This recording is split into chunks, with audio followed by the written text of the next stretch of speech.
over the past year, there have been intense student protests in Chile, and it's because of the fact that the Pinochet regime had completely dismantled free public education in 1981. Well, that has had significant consequences on the poor individuals in Chile because poor students simply can't afford the privatized education that's available there. So for the past year or so, there have been intense protests, and they've really been heating up recently. 4 police officials are being investigated because they arrested and detained 4 student protesters. I'm sorry, not 4 student protesters. I believe there were 5 student protesters.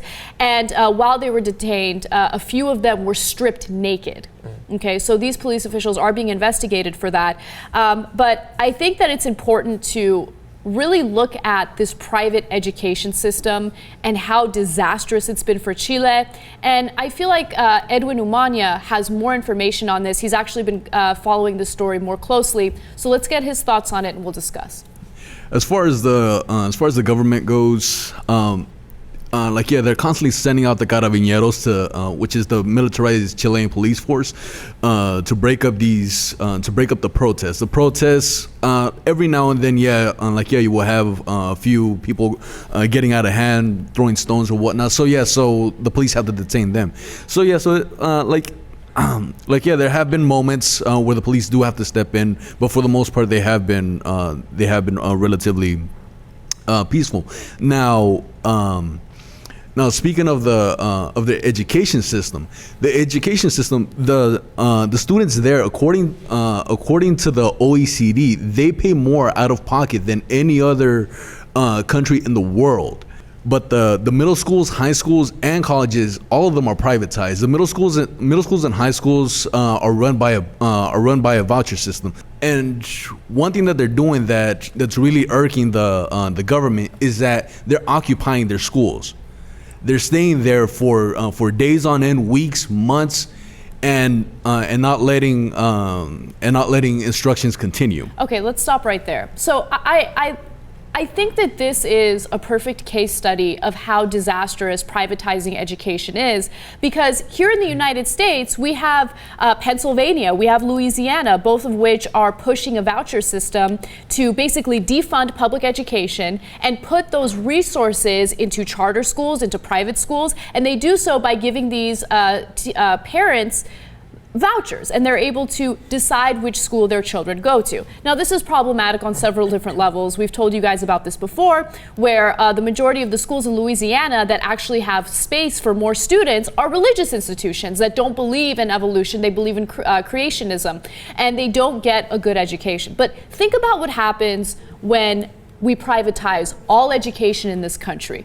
Mm-hmm. Is the Republican Party going to say, you know what? We want to continue helping you guys so you can afford private education? No, they are going to tell the middle class and the working class, I know tuition's expensive for middle schools or high schools or elementary schools. Sorry, that's tough nuggets. You need to pull yourself from your bootstraps, get a better job, stop being so goddamn lazy, and find a way to pay for that education.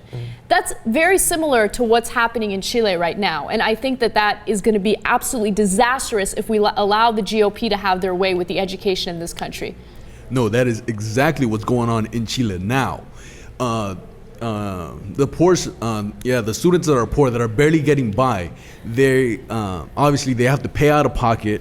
And then when they get out, they can't find a job. All they're left with is this just massive debt, and down there they're pretty much getting the same thing of pretty much, you have to get by, pick yourself up by the bootstraps or whatnot. So they're pretty much hearing the same rhetoric down there as we are hearing up here in a way. John, I want to get your thoughts on the story. I know that you haven't had an opportunity to chime in yet. We don't often get to hear from Edwin, so I was interested in what he had to say. Yeah, absolutely. But as you say, I think that in the future, one of the reasons we're interested in this is because we see it as sort of a more advanced, more extreme, or more dire case of what is and could happen in the future in the U.S. educational system.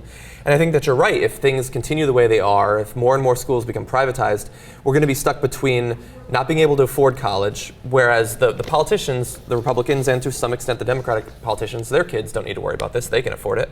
And then for those who can't afford it, Republican politicians have already come out in the past and say, not everybody needs to be going to college, like we're educating our population too much. And so they don't feel like it's something that needs to be fought for, that students need to be propped up so that they can afford to go to college.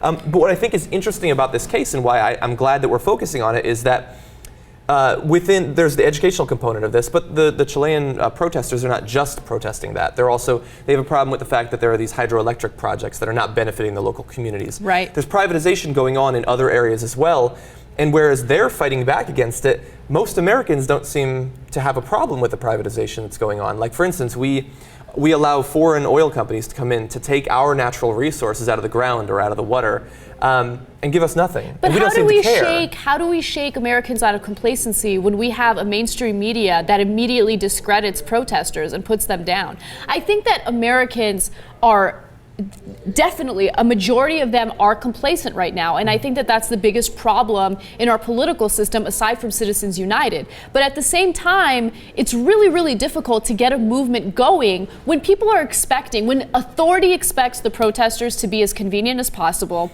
when the mainstream media completely lambasts them and makes them look like absolute clowns.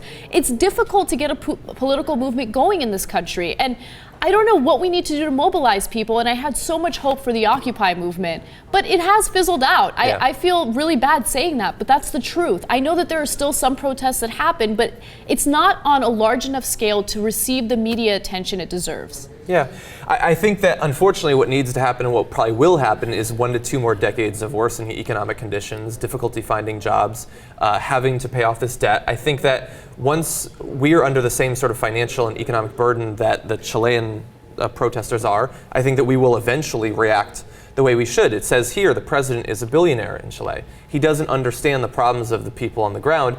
And whereas we might very well elect Mitt Romney, who might as well be as rich, is equivalent basically in terms of wealth, we don't seem to have a problem with it. And just because Ann Romney comes up and says that, oh, I love him and we met at a dance, he's just like you guys. No, he's not like you guys. He doesn't know what you're going through. He's not connected to it, and he's not willing to fix it. We need to understand that if we're going to fix this problem, we need people who understand the problems.